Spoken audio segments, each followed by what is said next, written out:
China's wall against a second wave. 3 million people in Beijing have been tested over the last 2 weeks. When an outbreak started in a wholesale food market in the south of the city, authorities had this ready to go. The procedure and process were prescribed, and we followed them strictly. We adjust the number of staff accordingly. This centre was built in just a day and a half. Because this isn't just about scale, it's about speed, of thought and then of action. There's no point permanently maintaining infrastructure like this when there are no COVID-19 cases. Instead, authorities quickly recognized they had a sustained outbreak, then added capacity. They set up testing centres all around the city, some more chaotic than others. That approach means Beijing has been able to avoid going into full lockdown.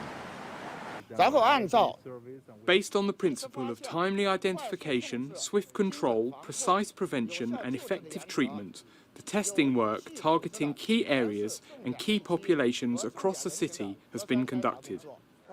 Beijing has contained the outbreak. That's why the government has invited us here to film, to show the world just how well they're doing.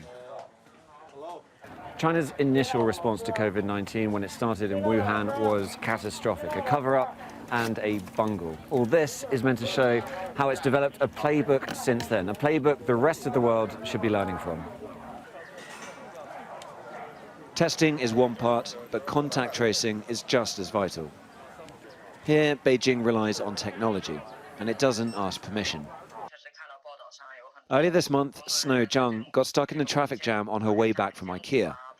Unknown to her, she was 6 kilometers away from the market at the center of the outbreak. Authorities accessed her location data from her mobile phone network, tracked her down, and made her take a COVID-19 test.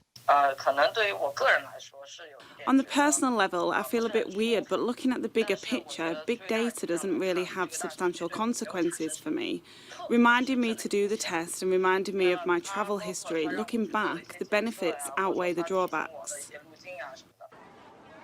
Beijing thinks it's got the job done this time. But this is shift work. Without a vaccine and with each new flare-up, they'll have to do this over and over again. Tom Cheshire, Sky News, Beijing.